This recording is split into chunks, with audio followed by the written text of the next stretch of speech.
Hello. So I'm trying to be back with the next edition of this readings with grandfather with Tata. I have almost finished the readings from the Malgudi days of R.K. Narayan. Today I'm opening a new book. It is called The Adventures of Tom Sawyer, written by Mark Twain. This is a wholly American book based upon the situation in America, written by an American, and it relates to a past generation. This author's name is Mark Twain. It is a pseudonym. Pseudonym means a name which is used for writing, publishing something in a newspaper or a magazine or something, where one's own name is not put there, but yeah, it's a pen name, yes. So his pen name is Mark Twain. His real name was Samuel Langhorne Clemens. Samuel L. Clemens. And he was the sixth of seven children of John Marshall Clemens. And he was born in 1835. This is 2025. So 1835 means 100 years would be 1935 and 200 years would be 2035. So it is 200 years minus 10.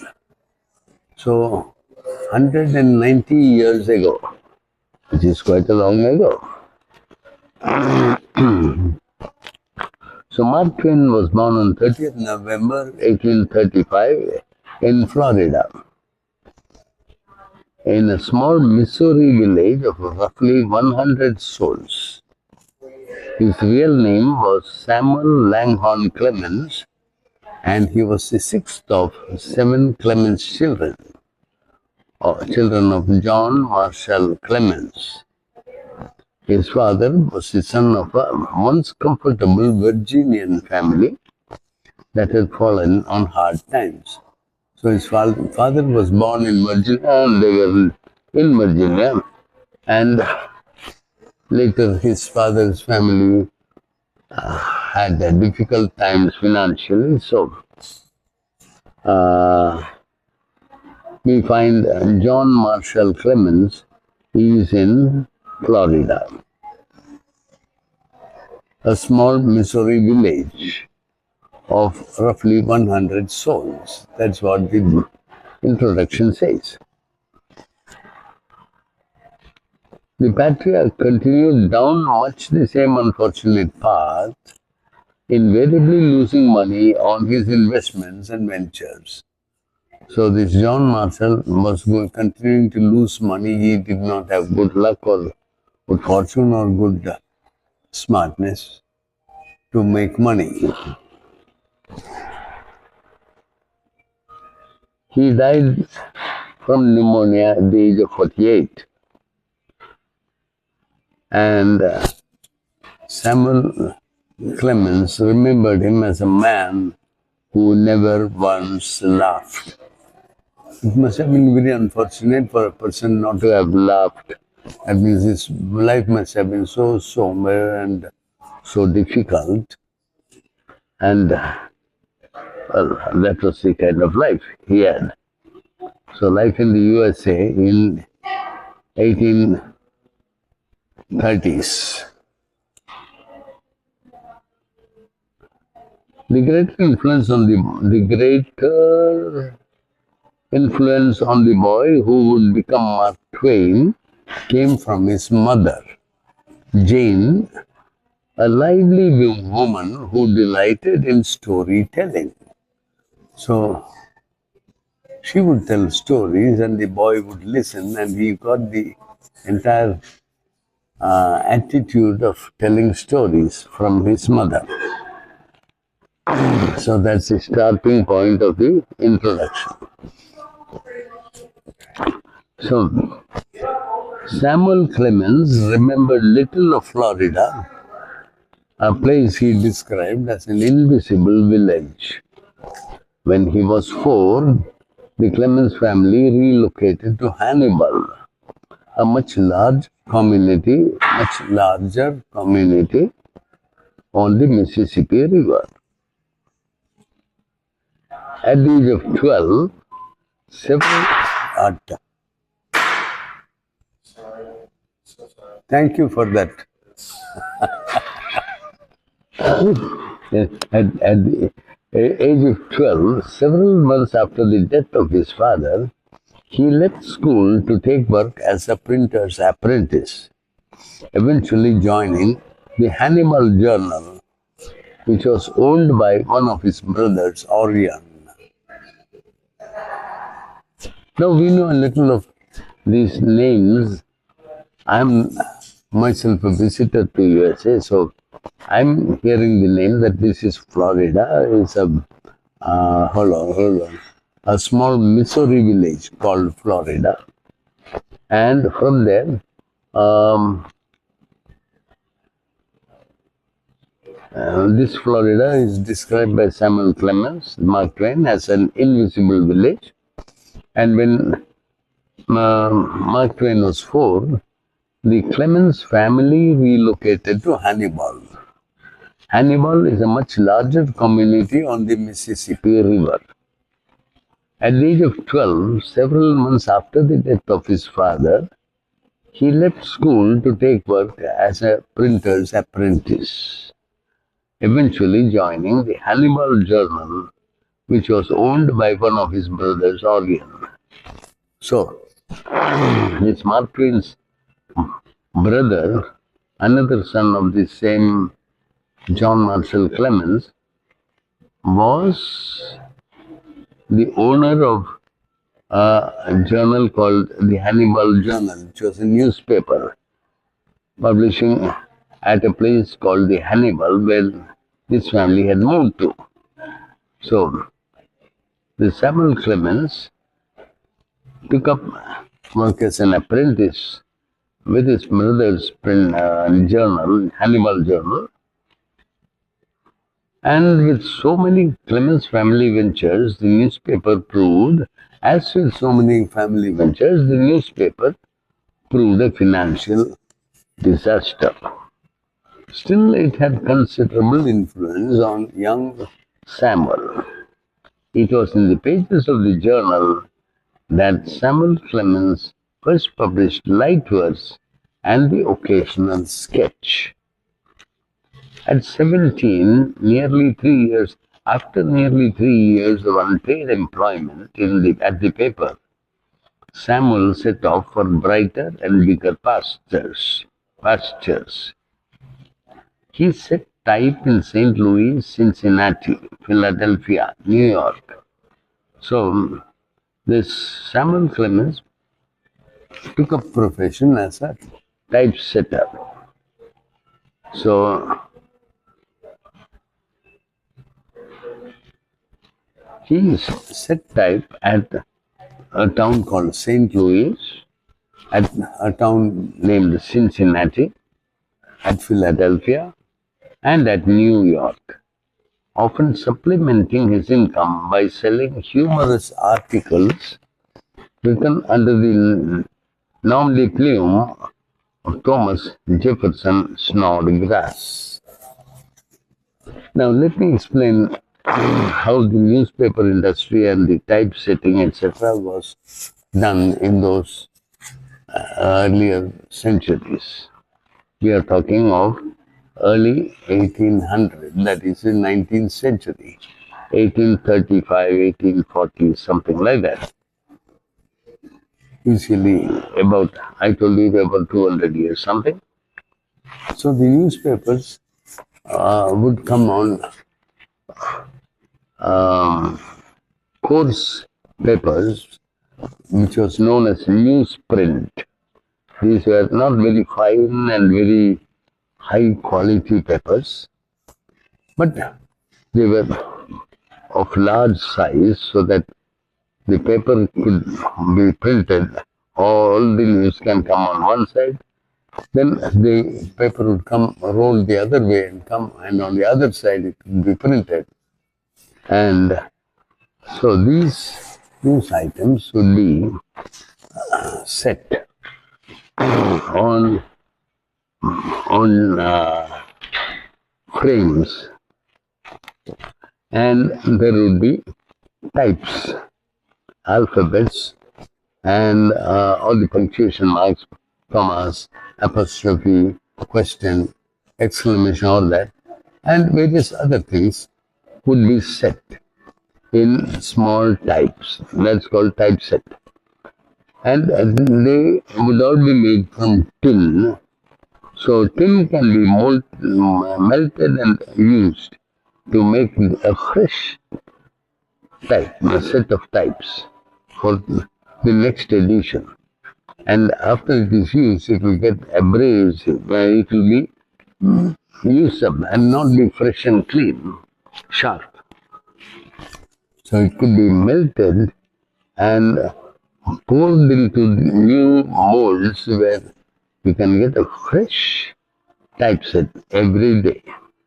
It wasn't very expensive to do that because tin was a metal which could be easily melted and would flow easily, and very thin light metal, so you could form very thin and very accurate, very sharp types of every alphabet and punctuation and all the things you need. And there will be standard set of molds for each, into which the molten tin would be poured. And this would be part of the operations of the newspaper.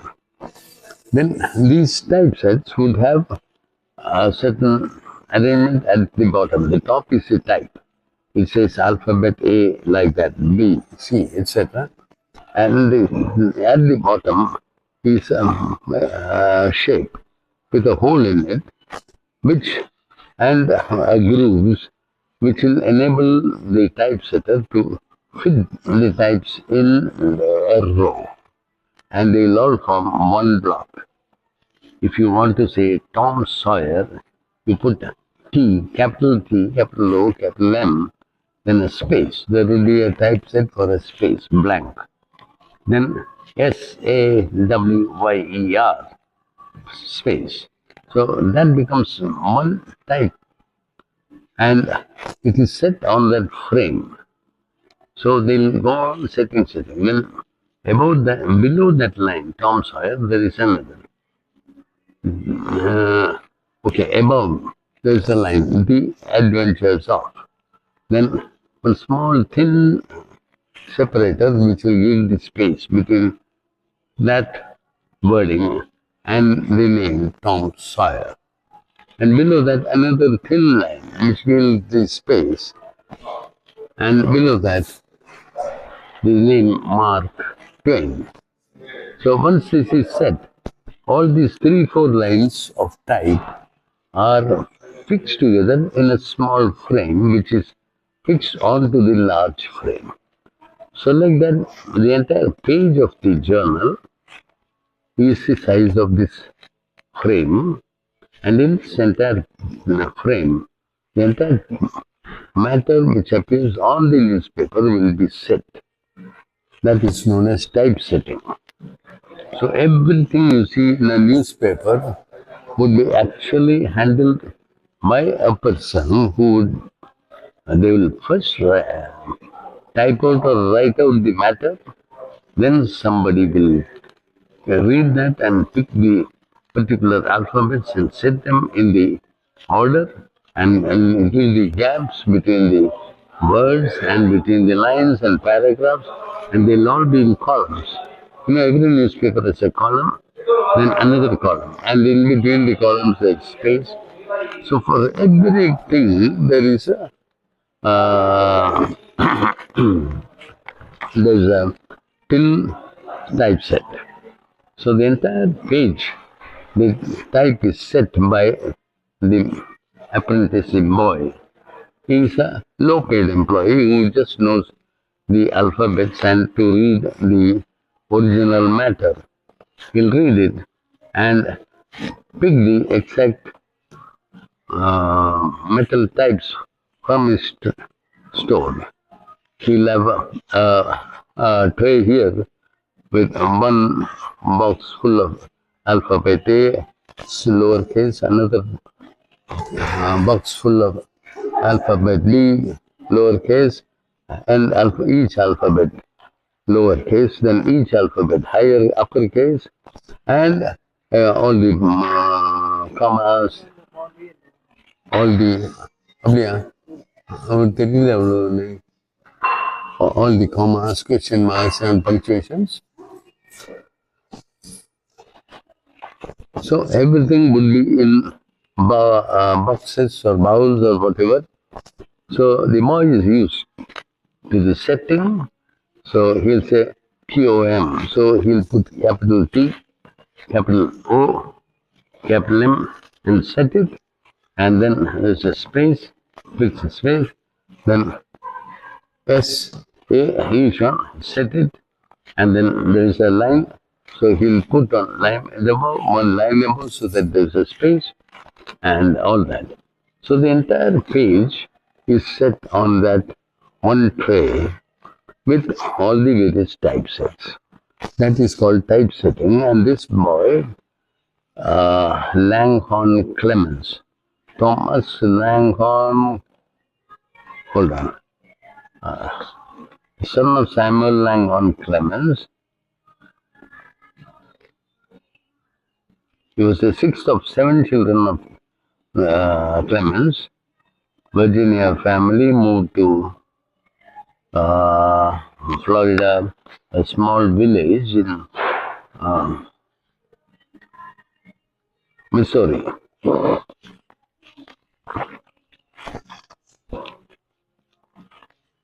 So he was setting type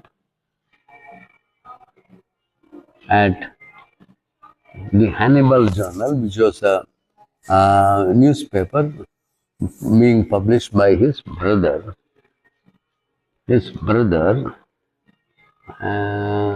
Orion, at the place called Hannibal. So after 17, after nearly 3 years of unpaid employment, you see, this was very low-level employment and hardly any payment for it. Usually this sort of job is drudgery. Drudgery means very boring and tedious work for long hours and very little or no payment. And usually somebody who has nothing to do, very young boy, who hasn't learnt anything, not gone to school, okay, you come be an apprentice. So the boy will join as an apprentice, means he is learning. He is not earning money, he is not a worker, he is an apprentice. So he'll work for 8 hours or 10 hours and then they'll say, okay, this lunch money today you eat and come, then finish this work. So it is not as if he would be paid that much amount and that much at the end of the year, 401k and the bonus and all that. No. This was the lowest of jobs as an apprentice. It was not even a regular job. He would be there tomorrow. The boss says, no, I don't think you have any aptitude for it. So bye-bye. We'll find another apprentice. Any number of young children, other young boys who are in need and they are willing to work. So he'll take another. And that becomes the labor or the worker for that day. And every day the apprentice would work. This boy was working as an apprentice. And it was his own brother's newspaper where he worked. So it was a little bit, it was flexible and so he could get an entry into that. You can't just walk into somebody's newspaper and say, I want to work as an apprentice. That guy must know you or your father or something. So the young boy will say, okay, I'll let your son work in my press as an apprentice. Maybe a press, maybe a automobile workshop. Anyway, as a junior, starting and as an entry into a profession, you start at the bottom and you learn the trade as an apprentice. So this Samuel Clemens joined as an apprentice in his own brother's journal called the Hannibal Journal. After 3 years as an apprentice in this newspaper, for which he received no salary at all, Samuel left it and went for brighter and bigger pastures. Then he went to St. Louis, another city, then to Cincinnati, then to Philadelphia, then to New York, at various places. He sought job as a typesetter, maybe as an apprentice, or maybe as a little stipend, small money. And he would get some money for it, and he would write articles, small humorous articles, and draw some sketches, draw some articles, and the articles he would call by Thomas Jefferson Snodgrass. That was a nom de plume which he used in those days, in the very early days.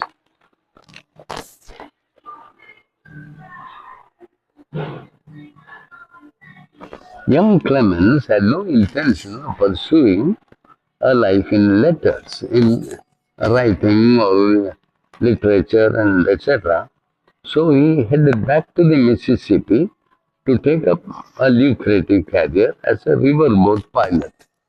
So the Mississippi is one of the longest rivers in the USA, one of the biggest rivers. And that entire area of the Mississippi had activities. And since the Samuel Clemens had no real inclination for writing or reading or listening, he was more a physical, robust kind of boy. He wanted to take up activity or life as a boatsman. The river Mississippi, being a very large river, had a lot of boating activity, transports, etc. So there were many boats and small and large, small ships which would carry cargo all along the Mississippi. And every boat and ship needed somebody on it to work various things. So he joined, he wanted to take up as a boatsman along the Mississippi.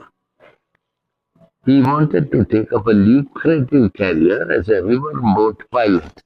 Lucrative means you'll get the salary and good money, whereas as an apprentice typesetter, he got hardly anything. So he wanted to become a riverboat pilot. A pilot is the one who steers the boat and takes it from this place to that place to that place and make sure that all the goods which are handled here are actually delivered and he gets a receipt, then receives more here and takes it there and delivers. So the pilot has to make sure that all the things are done very meticulously, very correctly, and no goods are lost and everything is accounted for, all the money is collected and the money is all handed over to the owner. He wanted to be a riverboat pilot along the Mississippi. So then his brother Orion encouraged him, and so Samuel headed west from Mississippi to Nevada in search of the fortunes some of the prosperous people were making from silver mining. So in Nevada there was a prosperous silver mining industry, and so he wanted to join in that and get some fortune by mining silver. He went for mining, but he was a failure. He didn't succeed at all. Failure as a miner was mitigated by the richness of his experiences in that territory. Mitigated means reduced. He had a big lot of trouble and he had no money and he had difficulties. He had difficulties. So his failure then, but he got very rich experience as a miner.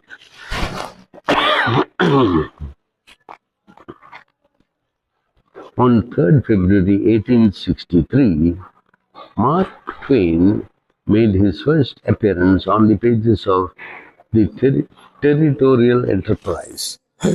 Sorry. There was a newspaper in Virginia City by name the Territorial Enterprise.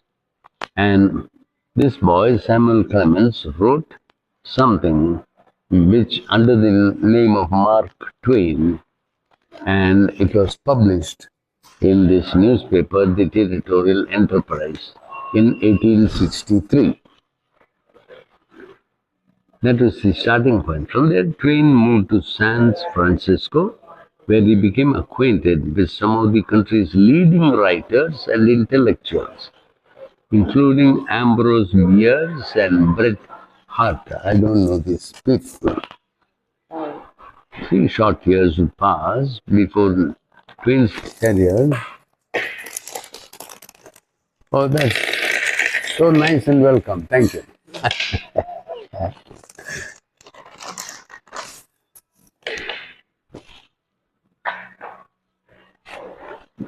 3 short years would pass before Twain's career took flight with a series of newspaper articles about a journey through the Hawaiian Islands. He parlayed these into a lecture series which he delivered throughout California and Nevada. So now, by now he must be 20 or something. What is his year? 1863, and he was born in, let us see, when was he born? 1835. And 63 was 28. He was 28 years old. So, when he was 28 years old, he made his first publication of an article in the Territorial Enterprise under the name of Mark Twain on 3rd February 1863. From there,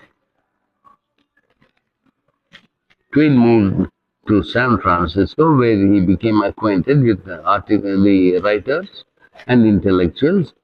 3 short years would pass before Twain's career took flight with a series of newspaper articles about a journey to the Hawaiian Islands. He parlayed these into a lecture which he delivered throughout California and Nevada. So he was around 31 or something. Obviously, he had been to Hawaii and he noted down, he made notes about his journey and his experiences and made it into a very stimulating lecture. And he would be invited to talk before this audience here, in another city, another audience, and so in throughout California and Nevada, he went around delivering these lectures about his travels in Hawaii. So he was around 31 years old. That is when his career started taking off. In the spring of 1867, Twain looked to repeat his success by booking passage on the very first transatlantic pleasure cruise bound for the Mediterranean. So then, having had success with his travel to Hawaii and making a lecture series out of it in California and where else? Nevada, he now wanted to go to the east, to the Mediterranean, and collect his experiences and do another lecture series. He assembled and revised his newspaper accounts of this trip in another article called The Innocents Abroad or The New Pilgrim's Progress. He had the name of the articles as The Innocents Abroad by Mark Twain. Another, The New Pilgrim's Progress by Mark Twain. So, so he published these as books, the first of 28 books he would publish during his lifetime. So this Mark Twain published 28 books during his lifetime, making him the biggest selling writer in the US of that period. By this time, he was married to Olivia Langdon, the daughter of a wealthy abolitionist family that lavished gifts upon the couple. By abolitionist, we have to understand there was a very big debate in USA about the abolition of slavery, and this family was for the abolition, and their daughter Olivia Langdon got married to Samuel Clemens. They spent the first 2 years of their marriage in Buffalo, where Twain was the part owner of a daily newspaper, and then they relocated to Hartford in Connecticut. There he wrote his first novel, The Gilded Age, A Tale of Today, in collaboration with his neighbor Charles Dudley Warner. An attack on the greed and corruption of post-Civil War America. It is today best remembered for the term coined in the title, The Gilded Age. By contrast, Twain's second novel, The Adventures of Tom Sawyer, is one of the great American classics. That is what we are going to read. The Adventures of Tom Sawyer. It is a really fabulous novel. We are going to read that. I stop here.